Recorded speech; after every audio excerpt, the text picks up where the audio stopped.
Ah, well, let me see now. Hey, Lori. Nice to see you there. This is Lopan Yudrin from Nakchon Gatsal in Oakland, California, coming to you live. My sound quality may be a little bit different today because one of the fancy mic isn't working, but the computer mic is working. So we'll just flow with it. There's always something, right? Okay, so I'm going to switch to my other view here. And hold on just a second. Here we go.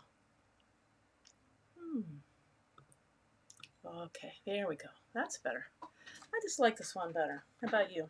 So, wow, today we're talking about, what was the exact word I used? Calamity in the title of this? I'm not sure. We've had a quite a tumultuous week here in Oakland and in the Bay Area in general.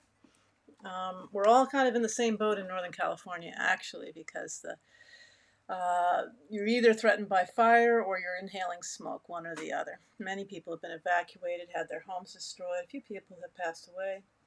And but most of us are just dealing with intermittent, massive clouds of smoke infiltrating our houses and so forth. And this is exactly what I was talking about when I named this channel Worlds on Fire. Because so in this time of, with so much disregard for environmental health and impending climate change and so forth by our leaders, we have, this is what we have, either flooding or firing or, one disaster after another. So what do we do with that? The thing about Buddhism is that all kinds of Buddhism have at their root this sort of the basic teaching. And what is that? That everything is impermanent and going to end. And that sounds self-evident, right?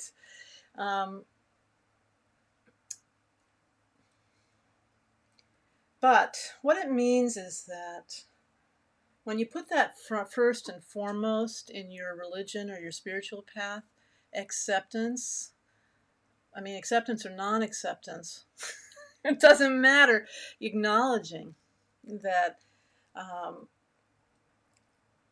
everything we encounter has a lifespan, and that this chair has a lifespan, I have a lifespan, you have a lifespan, the atmosphere of this planet has a lifespan. And we don't know when it will be,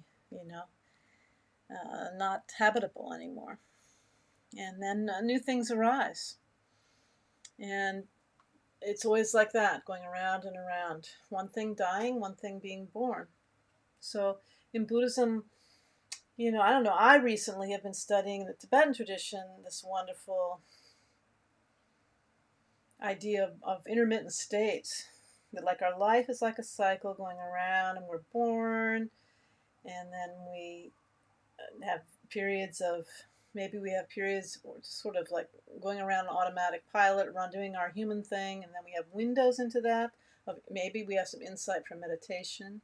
That's kind of a transitional state. Maybe we gain a little window into our reality by noticing that we have dreams. And so that's another little window and difference in our reality that is different than chugging along, going for what you want, trying to avoid what you don't want, kind of blinders on, looking for money and food and sex and, and trying to stay away from bad stuff. That's nothing wrong with that. But these windows are important. So then the next window, is when we're dying. There's that dying process, fast or slow.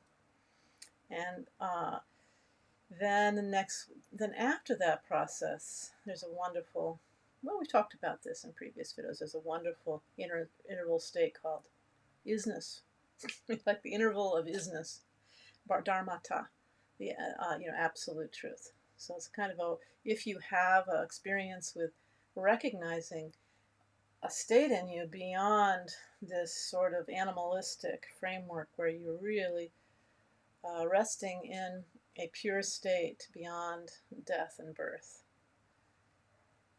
Not following after your thoughts, resting nicely in your own nature. And that takes more practice than it sounds like for most people.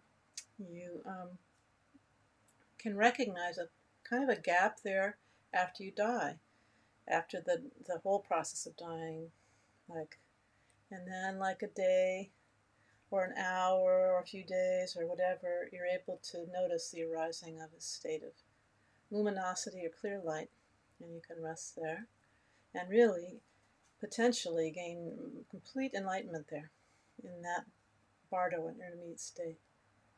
And then you go back into the intermediate state of the process of becoming another sentient being again, human or no. And then again you're born, and the cycle goes on and on. So what the heck does that abstract and may perhaps unbelievable story about life and death have to do with coping with COVID-19, flooding, storms hitting you when you don't expect them, smoke inundating your house, and so on?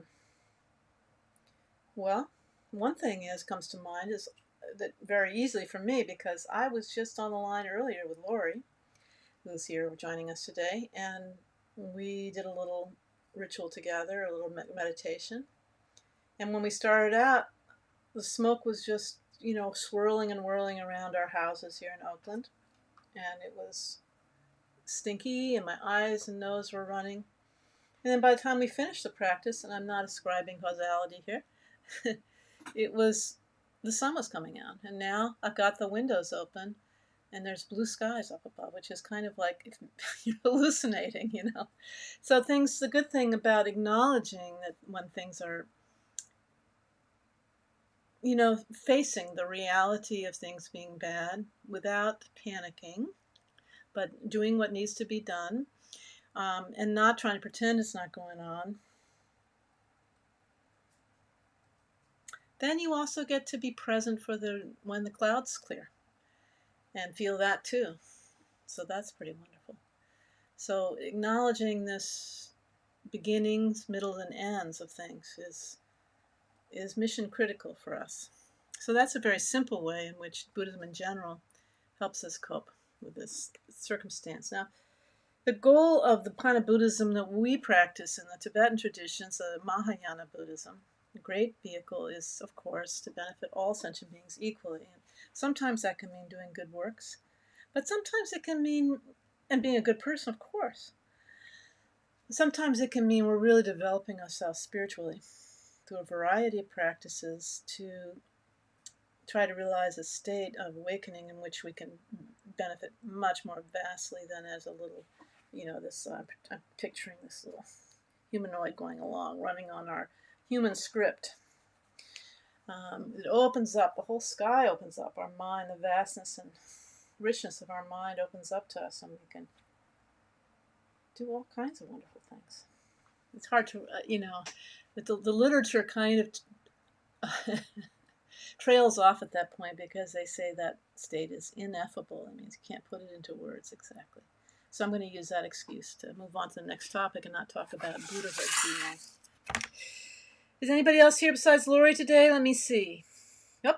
Looks like it's just me and you, Lori, right now. But for people who are watching in the future, we're going to be going through for the next 20 minutes and talking about a few other key insights that I thought you might be interested in, especially if you're not a practitioner of Tibetan Buddhism, about what we draw on to make us strong in this time, and because that's important if we're going to fulfill our mission to really benefit sentient beings, other sentient beings.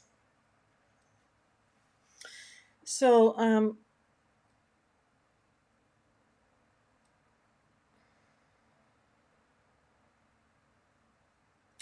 one thing is that there actually is one state that is not impermanent in our system, and that's called Dharmakaya, or the perfectly pure, formless form of enlightenment.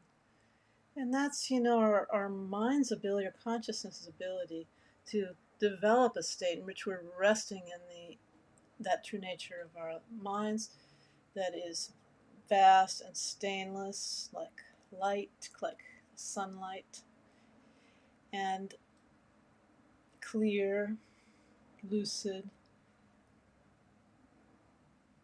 that peaceful state, which is not like a drugged kind of peaceful state, like I took an Ativan and now I'm peaceful.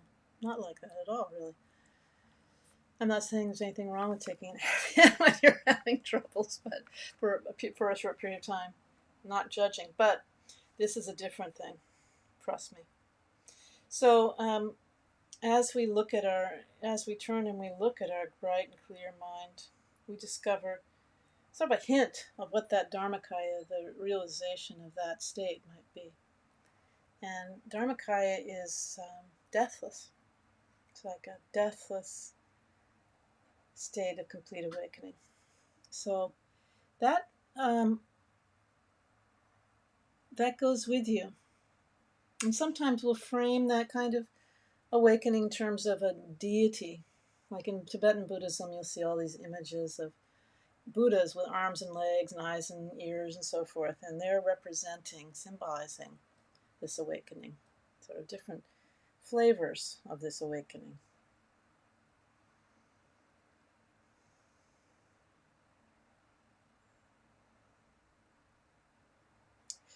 I'm thinking, what deity could we talk about? It would be like that. Let's try a little bit of that. Because I got into this on this topic because Lamatarchin Rinpoche of Santa Cruz once said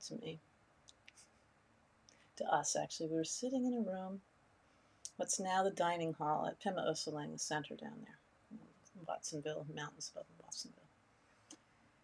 And he said, Yeshe Sogyal, that's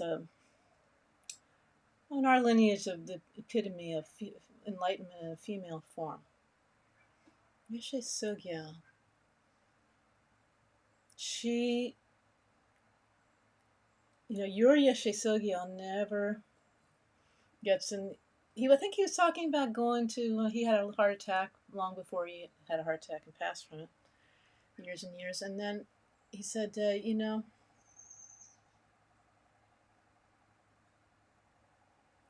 Sogyal never goes to the emergency room. I think he said that. That's the way he put it, Yeshe Sogyal doesn't have a heart attack.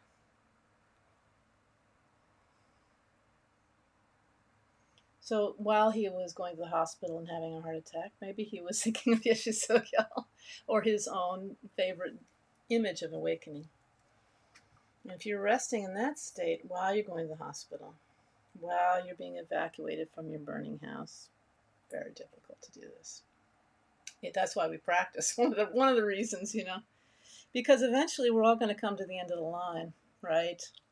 And sooner or later, and it's good to have practice about how to stay calm and focused. This is what we've talked about it for weeks now. Staying focused and present as much as possible while awake, while you're in the dying process, whether it happened in 10 minutes or whether it happens in over a gradual period. So your Yeshe Tsogyal is okay. A-okay, always. And so if we can stay tuned into that, and the practice we do today will be kind of focused in that way, then there's nothing that can really touch us on a deep level. There's nothing that can break us, let's say. Of course, we feel sad, we feel happy. I'm looking at my cheat sheet.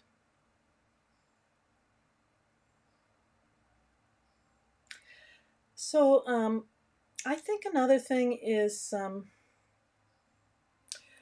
obviously for anybody who thinks of a Buddhist, we think, oh, they're all about love and compassion.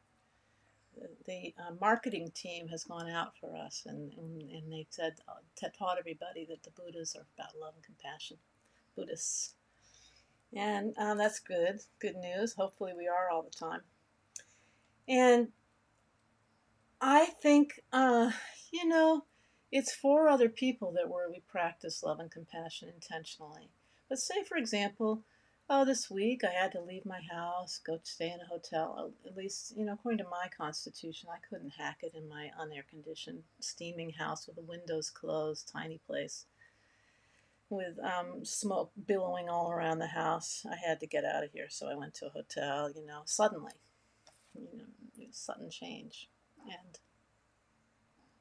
many people have had this kind of thing. Some have had, most probably have had to stay in their house no matter how much of a hot box it becomes. And I noticed, in a practical way, that when I think about others, all my problems disappear. I mean, for a moment, for a while, you get a respite from thinking about your damn problems. So these practices we do, I do some, I have a group that does practices for the dead. We all had this, one of our lamas taught us a practice that is for enlightenment, but it's also the idea is like it's a practice for the deceased, the beings that are in one of those bardos after you pass away. And since there's a lot right now, we felt moved to do this once a week. And we did this on Friday, and I looked at those people, old Dharma practitioners. Yeah, a couple of us have done the fancy 3-year retreat and all that, but I don't see any superiority between myself and those other wonderful practitioners who've been practicing while they work, while they, do all the activities of being householders, being married, all the outer thing. But in their hearts, they've really transformed. Yeah?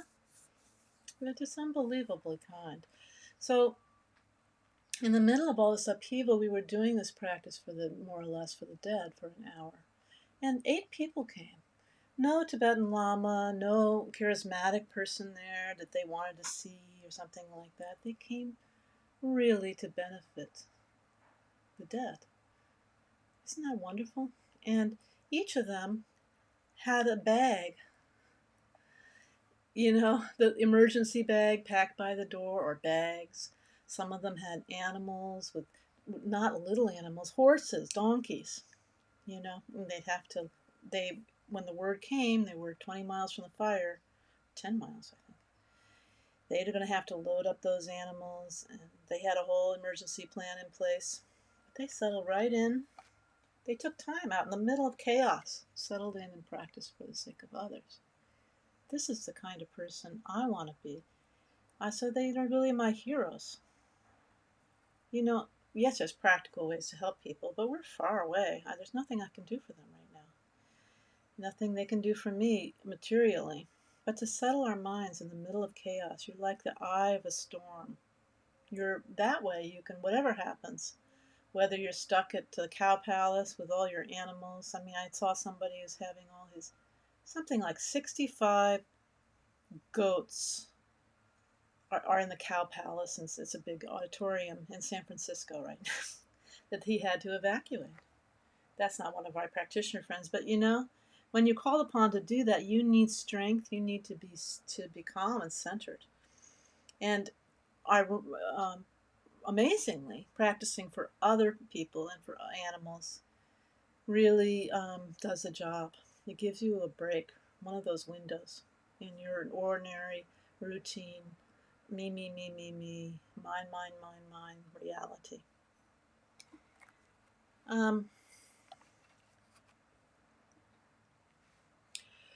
So, what I've found sometimes is that when things are going awry,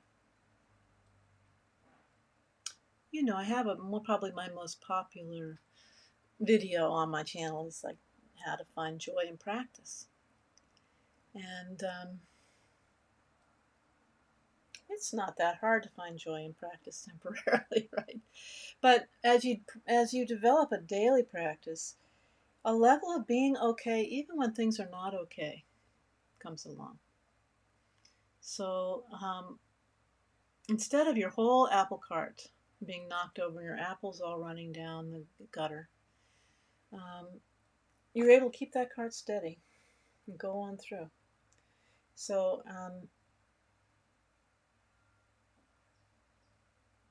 there's kind of, at times, joy and sadness same time. So I'm joyful inside. Things are not good outside in the Bay Area for anybody, you know. And all throughout the world we're struggling. Most places are struggling with the virus and quarantines and all that. And so many other things that befall individuals in our lives. So one thing I notice about maybe 5 years into being a practitioner, and maybe Lori, you've noticed it faster than that, but was that even when my whole world turned upside down, you know, relationship breakups and stuff, there was some part of me that was untouched. It was that inner Yeshe Sugya, the inner, we call it deity, Buddha, that sense of open, vast, encompassing, wisdom and compassion inseparable, right? So we start with we our job at least in the Nyingma tradition of Tibetan Buddhism, it may be framed a little bit differently in other traditions, is to find that place. Sometimes the Lama will say, will introduce you to it. They'll give you, you'll have an experience with them where you're able to rest in that pristine state. And you have no question. It's state of, they call it non-duality. It's a bit different than the non-duality parlance that circulates these days, I think. Knowing the state that doesn't have any polar qualities. It's even, vast, open.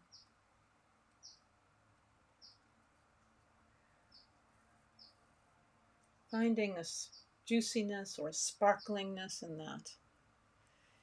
That's the ideal, to go through and never waver from that state. And as you practice more and more, especially, you know, frequently throughout the day, doing that even for 5 minutes, then you'll find it naturally comes up. So these days I go through till about noon or 1, and I do practice some in the morning.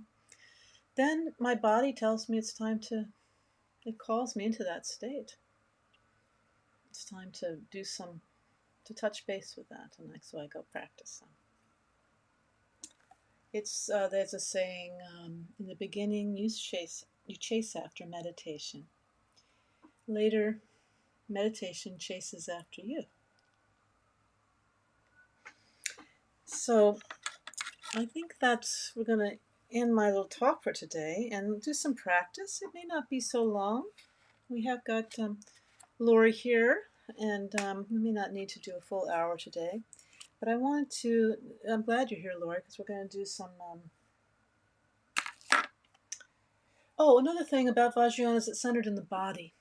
So you work sometimes with your breath, with sound, sometimes there's exercises and movements, but let's work a little bit with sound and visualization today to settle the mind, see what that does, and with our breath. So Lori, this is going to work with, and anybody who watches in the future. We're going to see, I'm going to use dots instead of, in the traditional way, you're doing this with Sanskrit syllables, Tibetanized Sanskrit syllables. And I think I'm just going to use dots of light today to try this, because we're just starting together, right? So picture out in front, there's a sphere of white light. There's no particular distance, but it's coming from a distance. And as you breathe in, you say, Om. It's sort of the caricature of the yoga teacher, isn't it? Well, the Buddhists, that's yoga, that kind you do, comes from India, come from the Hindu tradition and other traditions, but Buddhists very much use the syllable Om, and it represents enlightened mind, but you don't have to think in this practice about what it represents or even remember that.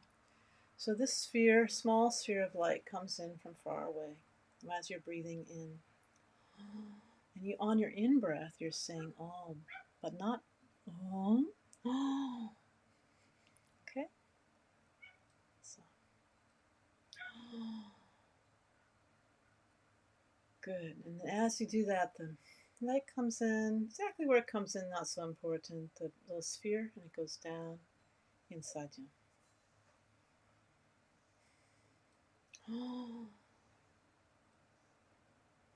Okay. So the traditional place for the Om is here at the forehead. It has a position in the body that represents the body, Buddha body, the awakened body, the aspect of embodiment as awakening. Then we recognize a syllable, a sound, ah, which is here at the throat. Om, ah, red here at the throat. And then down here at the heart is the sound hum, and it's a blue. So when we do this practice, Om, ah, hum.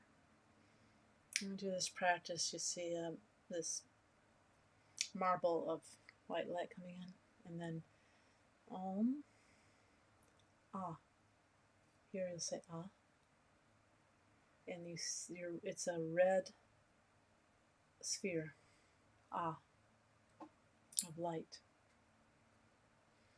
And so we're going to hold my breath for just a few seconds there. Let's try that. Om in, and holding our breath here, and holding our breath actually down low with a feeling here that there's a red light sphere here. Ah. Okay, that's good. So you're holding on the ah, more or less. And then this hum, a blue sphere comes up from down here at your heart, up and out, in front, and disappears into space on your out breath. All right?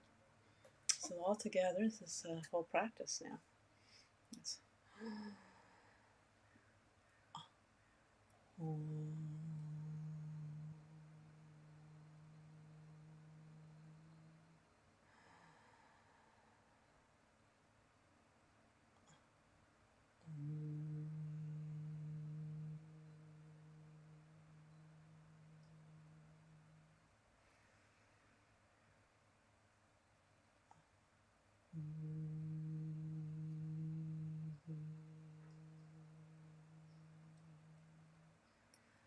So once again, I'm saying Om on the in breath, Ha at the with this red dot at the throat, and then Om comes out, blue dot goes out into space.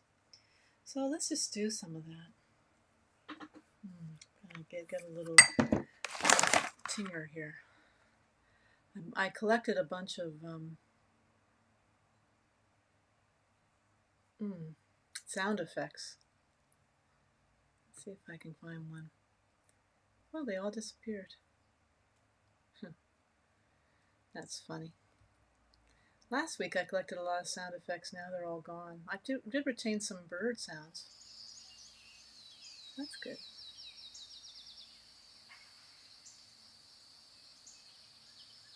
And a little slowing down effect. I thought that might help, but that kind of sound might help us unwind. Or, I know, human, here we go, it came back. This is the ah sound. Okay, let's go. Ah.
Nice. Do you feel how relaxing that is? Of course, there's simple physiological reasons for that, slowing down your breathing.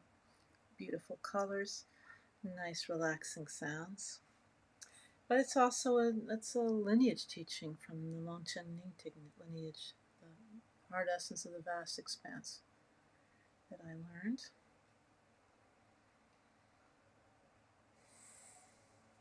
Relaxing. I thought that we could do a special thing today. I was talking about trying to... So, when you're this Buddha, when you're resting in your Buddha nature, you're one way. And you're resting, when you're resting in... you're not resting at all. When you're engaged in being this human animal, you're another way. And in a way, the whole path can be incorporated into your either Buddha or your ascension being in every given moment. And there's a wonderful prayer called the Great Perfection Prayer of Kuntuzangpo that plays with this idea. And I put the link in the description of this video up top. So once you bring up that link to the wonderful wonderful service of Lutsawa House, which is a group of translators, we have these wonderful prayers. So I'm going to switch my camera here so I can face and look at this. Let's see, how do I do that? Hello, Cam Live. Let's see, camera, this camera. Boop. Okay, so we're going to read this prayer together. Do you see it? It says, the powerful prayer of aspiration. From the Tantra of the Great Perfection that reveals the all-penetrating wisdom mind of Samantabhadra. Doesn't that sound nice? Sounds very esoteric, doesn't it? Well, it's pretty simple. Let's read this together.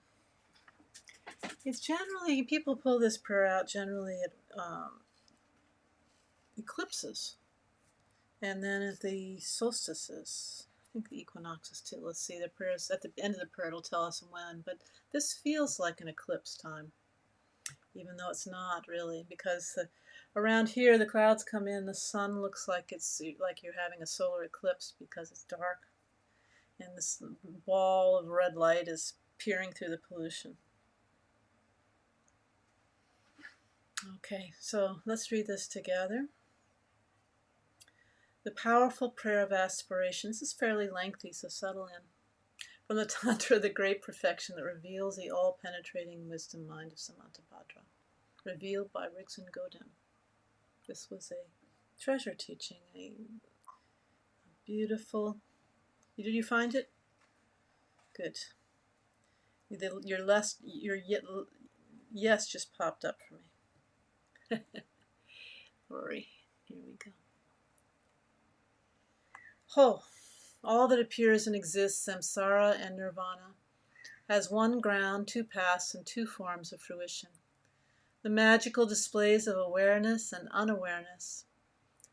So I'm going to interject here that awareness is that state of being, not just in the now, but tuned in to your actual nature, which is free of grasping, clinging, searching, rejecting, etc. The magical displays of awareness and unawareness. Through this, Samantabhadra's prayer of aspiration, may all attain complete and perfect awakening within the palace of Dharmadhatu, the absolute sphere. The basis of everything is uncompounded, self-originating expanse, vast and inexpressible, beyond the names samsara and nirvana. This itself, when seen, is awakening. But in their ignorance, beings wander in samsara. May all sentient beings throughout the three realms realize the meaning of the ineffable ground. I hate to interject, but I have to say Samantabhadra is this Dharmakaya we were talking about, this perfectly pure, formless form of enlightenment. It's not a person or a god, but it's used here that way. I, Samantabhadra, know the ground's reality, which is without cause or condition. It originates by itself within this very ground, is unspoilt by perspective, supposition, or denial, and unobscured by the darkness of unmindful delusion. That which is self-manifest is thus without fault. When abiding in genuine intrinsic awareness, there is no fear, even at the triple world's demise, nor is there attachment to the five sensory delights. In self-originating awareness, free of concepts, there is neither solid form nor the five poisons. The unobstructed clarity of awareness is one in essence and fivefold in wisdom. Through the ripening of the five wisdoms, the five original Buddha families arise. And through wisdom's further expansion, the 42 peaceful Buddhas emerge. With the upsurge of fivefold wisdom's power, the 60 blood-drinking Herukas appear. Thus, ground awareness has never known delusion. I am the primordial Buddha, and therefore through this my prayer of aspiration. May beings of samsara's three realms recognize self-originating awareness, so that vast kingdom, vast wisdom may be perfected. Continuously my emanations will appear in their many billions, beyond imagining, manifest in varied ways according to need. Through this, my compassionate aspiration, may all the beings of samsara's three realms escape their plight among the six classes. From the very first, since awareness does not dawn for deluded beings within the ground, they are entirely mindless and confused. This itself is unawareness, delusion's cause. And then, as if out of a sudden daze, there is anxiety and mental disquiet, from which notions of self and other and enmity appear. As this habitual tendency is then reinforced, samsara unfolds in its regular progression. Thus, mind's afflictions, the five poisons, develop, and actions born of these five poisons never end.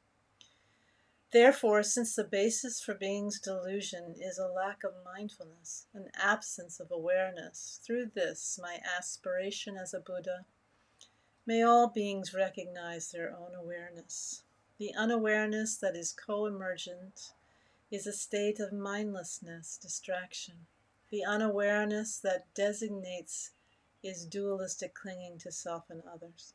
These two, co-emergent and designating unawareness, provide the basis for the delusion of all beings.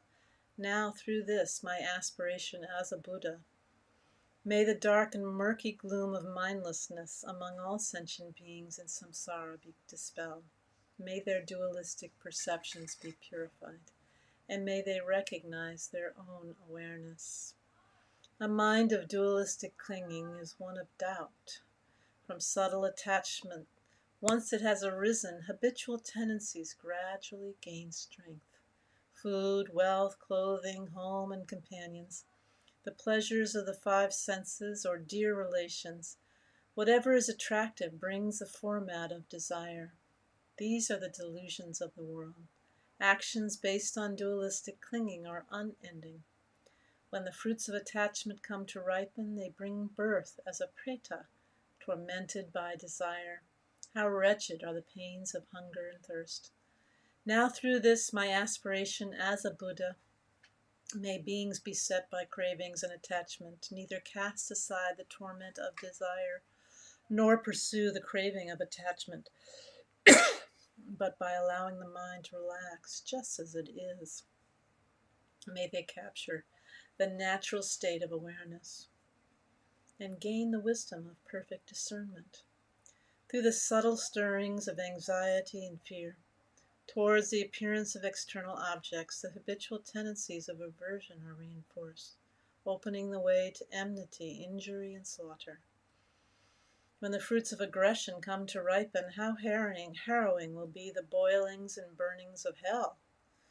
Now through this, my aspiration as a Buddha, may all sentient beings of the six realms, wherever they are beset by intense aggression, neither reject nor indulge in, but relax therein, capture the natural state of their own awareness, and gain the wisdom of lucid clarity.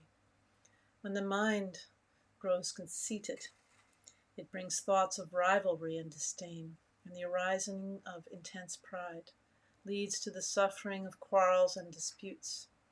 When the fruits of such karma come to ripen, they bring birth as a deva, subject to passage and fall. Now, through this, my aspiration as a Buddha, may all sentient beings in whom conceit is born relax their minds there and then, capture the natural state of their own awareness, and realize the true meaning of equality. Habitual tendencies of intense dualistic clinging bring about the pain of self-flattery and contempt, and by inflaming conflict, dispute, and competition, lead to birth in the asura realm of slaughter and mutilation, which in turn results in descent to the domains of hell. Now through this, my aspiration as a Buddha, may those in whom rivalry and antagonism take root not regard them as enemies, but relax there and then, capture the natural state of their own awareness, and gain the wisdom of unimpeded activity. Mindlessness, indifference, distraction, dullness, drowsiness, oblivion, insensibility, laziness, and stupidity result in helpless animal wandering. Now through this my aspiration as a Buddha, may the light of clear cognizance arise in those plunged into stupidity's gloom, and may they gain wisdom free of thought. All sentient beings throughout the three realms are equal to me, the Buddha, in the ground of all, yet for them it is but a base of mindless delusion. And now they engage in meaningless pursuits with sixfold karma, as if deceived by a dream. Yet I am the primordial Buddha, guide to the six classes through my emanations. Through this Samantabhadra's prayer of aspiration, may all sentient beings without exception awaken within the Dharma Dhatu, the absolute sphere. Aho, henceforth, whenever a powerful yogi or yogini with naturally clear, undiluted awareness recites this powerful aspiration, all sentient beings who hear it will awaken within the course of 3 lives. When Rahu seizes the sun or moon eclipse, when the earth rumbles or quakes, at the solstices or the close of the year, visualize yourself as Samantabhadra and chant this aloud so that all may hear. And then the beings of the 3 realms will, through the yogi's prayer of aspiration, gradually be freed from their suffering and ultimately awaken as a Buddha.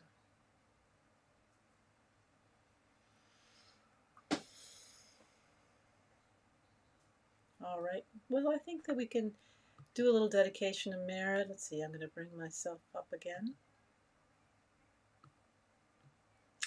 Do a little dedication of merit and then close out for today. If you have any questions, you can put them up now, but otherwise we'll end for the day. And I'll see you next week. Same time, same channel. Let me do a little, I'm going to bring this guy up. Oh, yeah. Oh, it's not coming. Let's see if I can get this dedication of merit to come up. Nope, not working. Okay, well, we'll just say it. By this merit may all obtain omniscience. May it defeat the enemy wrongdoing. From the stormy waves of birth, old age, sickness, and death. From the ocean of samsara, may I free all beings. Have a great week. You all hope you have peace and find that Buddha within throughout all the things that will happen in your life during this difficult time. Bye now.